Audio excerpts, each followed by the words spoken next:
welcome to our Bible meditation. This reading is for March 13th, 2023, and we're reading 2 Samuel 18, 19, 20, and 21. And we're reading from the New King James Bible. 2 Samuel 18, Absalom's defeat and death. And David numbered the people who were with him and set captains of thousands, captains of hundreds over them. Then David sent 1/3 of the people under the hand of Joab, 1/3 under the hand of Abishai, the son of Zeruiah, Joab's brother, and 1/3 under the hand of Ittai the Gittite. And the king said to the people, I will surely go out with you myself. But the people answered, You shall not go out, for if we flee away, they will not care about us, nor if half of us die, will they care about us. But you are worth 10,000 of us now, for you are now more help to us in the city. Then the king said to them, Whatever seems best to you, I will do. So the king stood beside the gate, and all the people went out by hundreds and by thousands.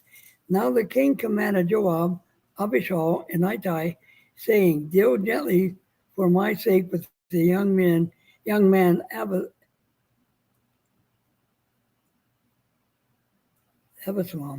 Absalom, all of a sudden a blank. Mm-hmm. And all the people heard when the king gave all the captains order concerning Absalom. So the people went out into the field of battle against Israel, and the battle was in the woods of Ephraim. The people of Israel were overthrown there before the servants of David, and a great slaughter of 20,000 took place there that day.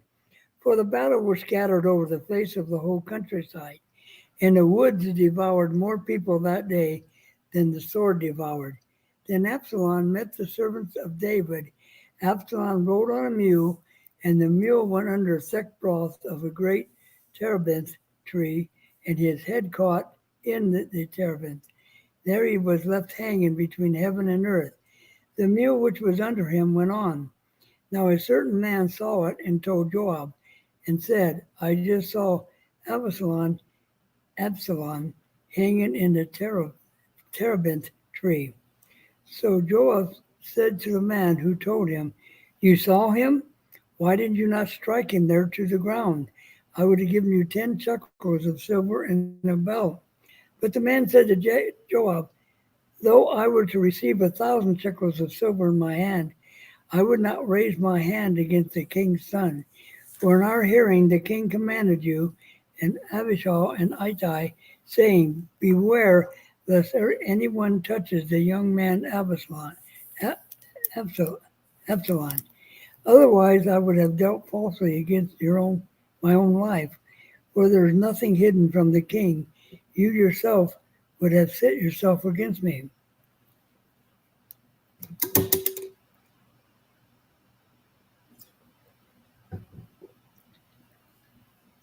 Then Joab said, I cannot linger with you. And he took 3 spears in his hands and thrust them through Absalom's heart while he was still alive in the midst of the terebinth tree. And 10 young men who bore Joab's armor surrounded Absalom and struck him and killed him.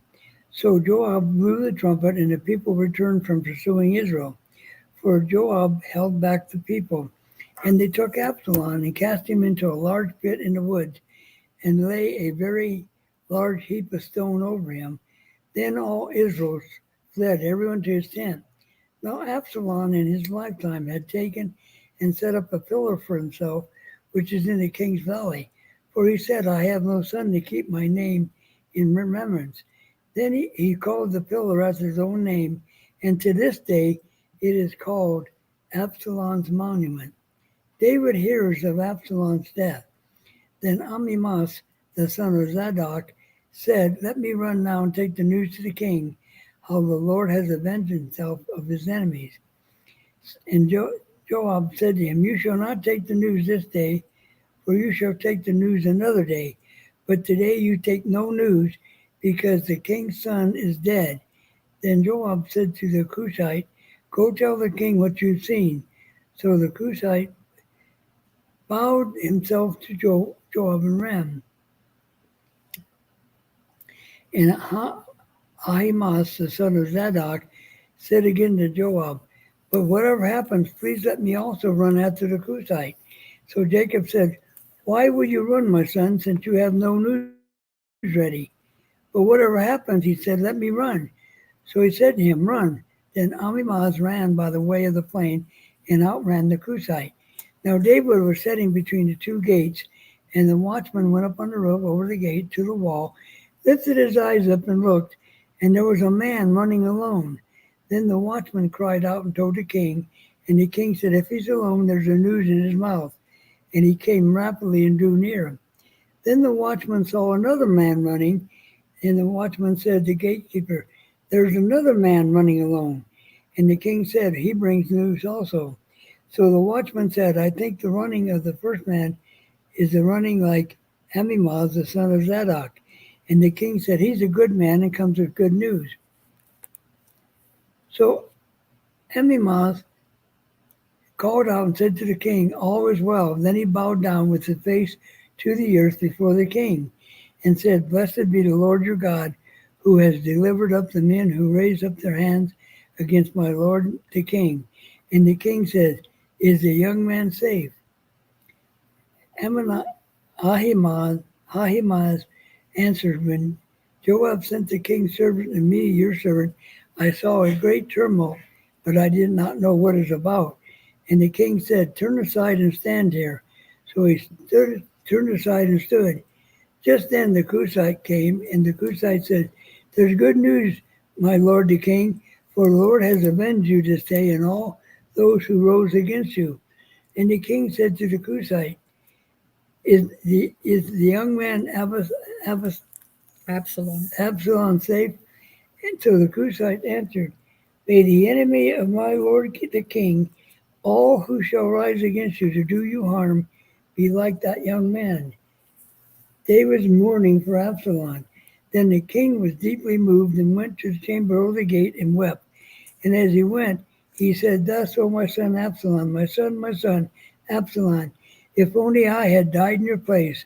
O Absalom, my son, my son." So, 2 Samuel 19. And Joab was told, "Behold, the king is weeping and mourning for Absalom." So the victory that day was turned into mourning for all the people. For the people heard it said that day, "The king is grieved for his son." And the people stole back into the city that day, as people who are ashamed steal away when they flee a battle. But the king covered his face, and the king cried out with a loud voice, "O my son Absalom, O Absalom, my son, my son." Then Joab came into the house to the king and said, "Today you have disgraced all your servants who today have saved your life, the lives of your sons and daughters, the lives of your wives, and the lives of your concubines, in that you love your enemies and hate your friends. For you have declared today that you regard neither princes nor servants. For today I perceive that if Absalom had lived, all of us had died today. Then it would have pleased you well. Now therefore arise, go out and speak comfort to your servants. For I swear by the Lord, if you do not go out, not one will stay with you this night. And that will be worse for you than all the evil that has befallen you from your youth until now." Then the king arose and sat in the gate. And they told all the people, saying, "There is the king sitting in the gate." So all the people came before the king, for every one of Israel had fled to his tent. David returns to Jerusalem. Now all the people were in a dispute throughout all the tribes of Israel, saying, "The king saved us from the hand of our enemies. He delivered us from the hand of the Philistines, and now he has fled from the land because of Absalom. But Absalom, whom we anointed over us, has died in battle. Now therefore, why do you say nothing about bringing back the king?" So King David sent to Zadok and Abiathar the priests, saying, "Speak to the elders of Judah, saying, Why are you the last to bring the king back to his house, since the words of all Israel have to come to the king to his very house? You are my brethren, and you are my bone and my flesh. Why then are you the last to bring back the king? And say to Amasa, are you not my bone and my flesh? God, do so to me, and more also, if you are not commander of the army before me continually in place of Joab. So he swayed the hearts of all men of Judah, just as the heart of one man, so that they sent this word to the king: Return, you and all your servants.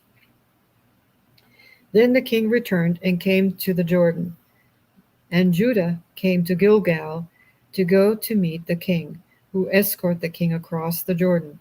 And Shimei, the son of Gera, a Benjamite who was from Bahurim, hurried and came down with the men of Judah to meet King David. There were 1,000 men of Benjamin with him, and Ziba, the servant of the house of Saul, and his 15 sons and his 20 servants with him, and they went over the Jordan before the king.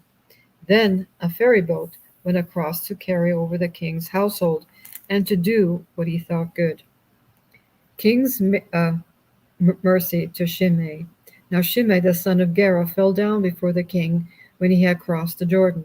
Then he said to the king, Do not let my lord impute iniquity to me, or remember what wrong your servant did on the day that my lord the king left Jerusalem, that the king should take it to heart. For I, your servant, know that I have sinned. Therefore, here I am, the first to come today of all the house of Joseph, to go down and meet my lord the king. But Abishai the son of Zeruiah answered and said, Shall not Shimei be put to death for this, because he cursed the Lord's anointed? And David said, What have I to do with you, you sons of Zeruiah, that you should be adversaries to me today? Shall any man be put to death today in Israel? For do I not know that today I am king over Israel?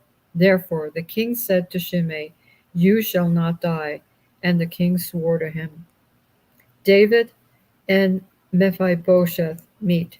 Now Mephibosheth, the son of Saul, came down to meet the king, and he had not cared for his feet, nor trimmed his mustache, nor washed his clothes from the day the king departed until the day he returned in peace.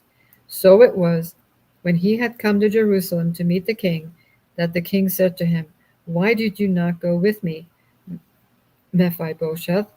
And he answered, My lord, O king, my servant deceived me. For your servant said, I will saddle a donkey for myself, that I may ride on it and go to the king, because your servant is lame. And he has slandered your servant to my lord the king. But my lord the king is like the angel of God. Therefore, do what is good in your eyes. For all my father's house were but dead men before my lord the king. Yet you set your servant among those who eat at your own table. Therefore, what right have I still to cry out any more to the king? So the king said to him, Why do you speak any more of your matters? I have said, You and Ziba divide the land.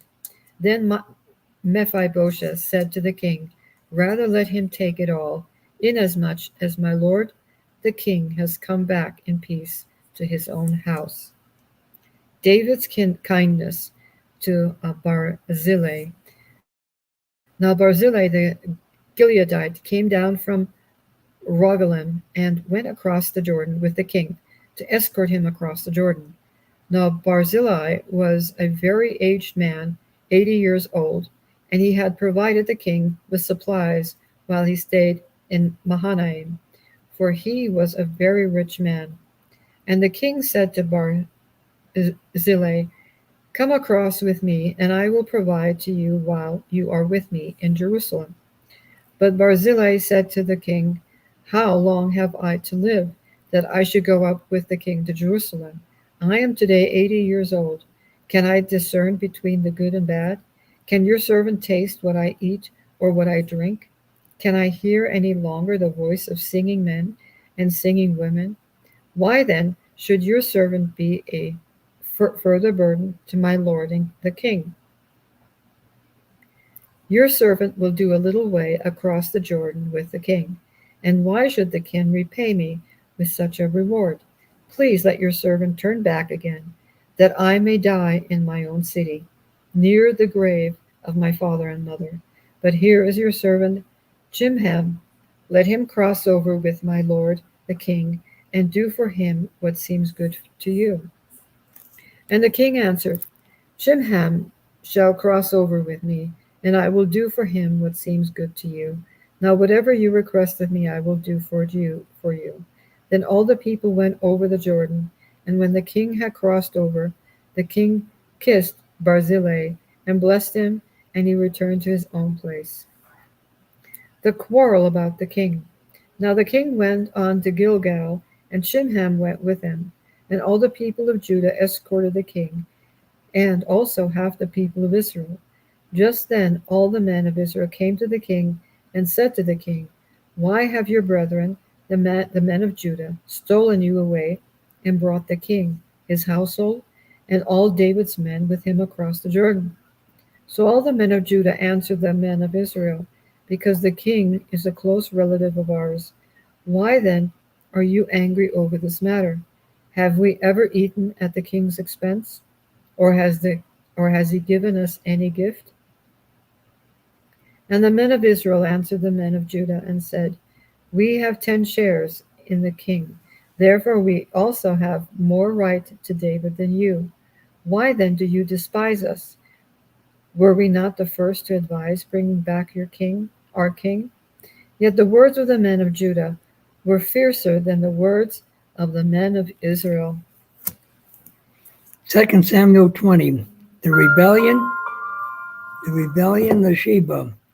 And there happened to be a rebel whose name was Sheba, the son of Bichri, a Benjamite, and he blew a trumpet and said, We have no share in David, nor do we have an inheritance in the son of Jesse.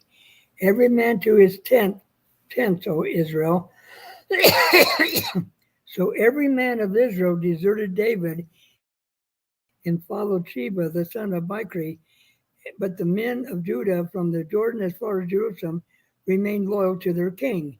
Now David came to his house at Jerusalem, and the king took 10 women, his concubines, whom he had left to keep the house, and put them in seclusion and supported them, but did not go into them. So they were shut up to their death, living in widowhood. And the king said to Amasa, Assemble the men of Judah for me within 3 days, and be present here yourself. So Amasa went to assemble the men of Judah, but he delayed longer than the set time which David had appointed him. And David said to Abishai, Now Sheba the son of Bichri will do us more harm than Absalom. So take your Lord's servants and pursue him, lest he find himself fortified cities and escape us. So Joab's men with the Sherethites and the Pelethites and all the mighty men went out after him.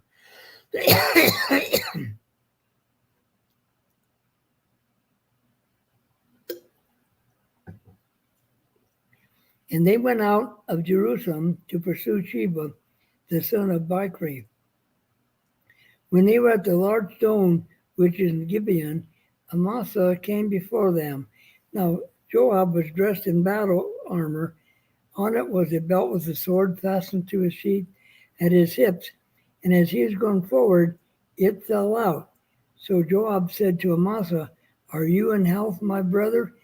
And Joab took Amasa by the beard with his right hand to kiss him. But Amasa did not know the sword was in Joab's hand, and he struck him with it in the stomach, and his entrails poured out on the ground, and he did not strike him again. Thus he died. Then Joab and Abishai, his brother, pursued Sheba, the son of Bichri. Meanwhile, one of Joab's men stood near Amasa and said, Whoever favors Joab and whoever is for David, follow Joab. But Amasa wallowed in his blood in the middle of the highway. And when the man saw all the people stood still, he moved Amasa from the highway to a field and threw a garment over him. And when he saw that everyone come upon him halted when he was removed from the highway, all the people went after Joab to pursue Sheba, the son of Bichri. And he went through all the tribes of Israel to Abel and Beth Makkah and the Berites. So they gathered together and also went after Sheba. Then when they come and besieged him in Abel of Beth Makkah, and they cast a siege mound against the city, and it stood by the rampart, all the people who with Joab battered the wall to throw it down. Then a wise woman cried out from the city, "Hear, hear! Please say to Joab, come nearby that I may speak with you." And when he came near to the woman, she said, "Are you Joab?" And he answered, "I am." Then she said to him, "Hear the words of your maidservant." And he answered, "I'm listening." So she spoke, saying, "They used to talk in former times, saying that surely they shall surely seek guidance at Abel, so they would end disputes. I'm among the peaceable and faithful in Israel. You seek to destroy a city, any mother in Israel. Why would you swallow up the inheritance of the Lord?" And Joab answered and said, Far be it from me that I should swallow up and destroy. That is not so. But a man of the mountains from Ephraim, Sheba, the son of Bichri, by the name, has raised his hands against the king, against David. Deliver him only, and I shall depart from the city. So the woman said to Joab, Watch, his head will be thrown to you over the wall. Then the woman in her wisdom went to all the people, and they cut off the head of Sheba, the son of Bichri, and threw it out to Joab. Then he blew a trumpet, and they withdrew from the city, every man to his tent. So Joab returned to the king at Jerusalem. David government officers, and Joab was over all the army of Israel. Benaiah, the son of Jehoiada, was over the Sherethites and the Pelethites. Adoram was in charge of revenue. Jehoshaphat, the son of Alilu, was recorder. Sheva was the scribe. Zadok and Abiathar were the priests, and Ira was the Jerahite, was a chief minister under David. Okay, 2 Samuel 21. Now there was a famine in the days of David for 3 years, year after year, and David inquired of the Lord. And the Lord answered, It is because of Saul and his bloodthirsty house, because he killed the Gibeonites. So the king called the Gibeonites and spoke to them. Now the Gibeonites were not of the children of Israel, but of the remnant of the Amorites. The children of Israel had sworn protection to them, but Saul had sought to kill them in his zeal for the children of Israel and Judah. Therefore David said to the Gibeonites, What shall I do for you, and with what shall I make atonement, that you may bless the inheritance of the Lord? And the Gibeonites said to him, We will have no silver or gold from Saul or from his house, nor shall you kill any man in Israel for us. So he said, Whatever you say, I will do for you. Then they answered the king, As for the men who consumed us and plotted against us, that we should be destroyed from remaining in any of the territories of Israel, let 7 men of his descendants be delivered to us, and we will hang them before the Lord in Gibeah of Saul, whom the Lord chose. And the king said, I will give them. But the king spared Mephibosheth, the son of Jonathan, the son of Saul, because of the Lord's oath that was between them, between David and Jonathan, the son of Saul.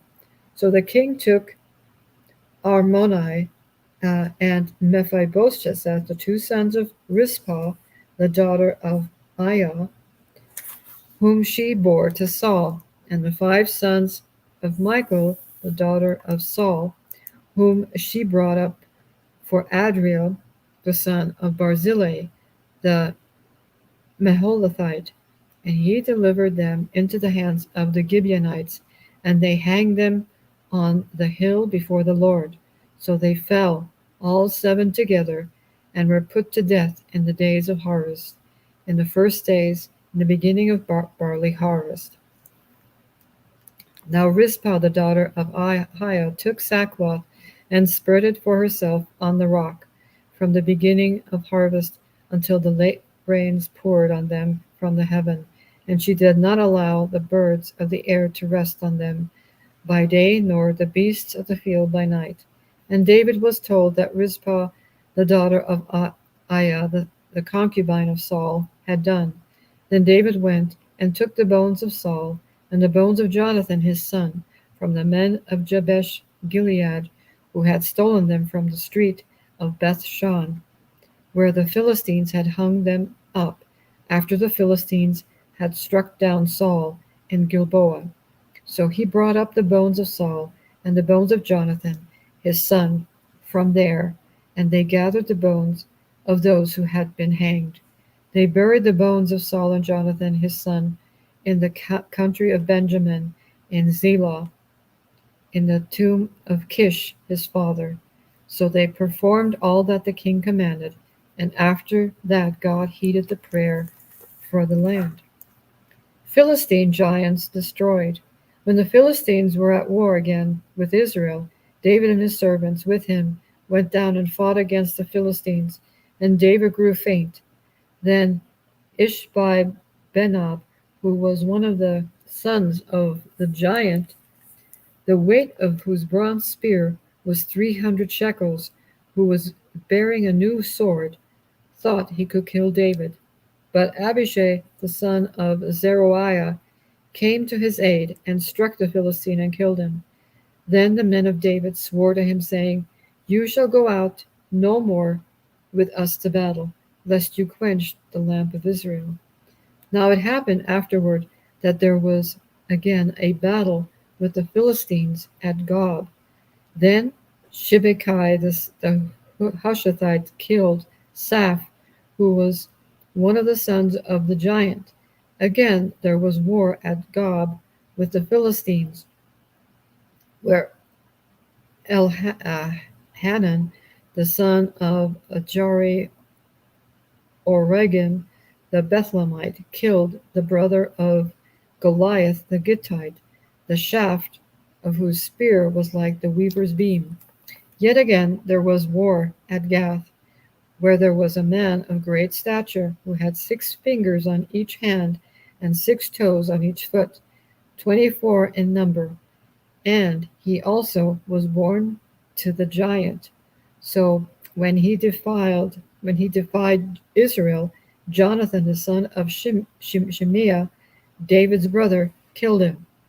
These 4 were born to the giant in Gath, and fell by the hand of David and by the hand of his servants.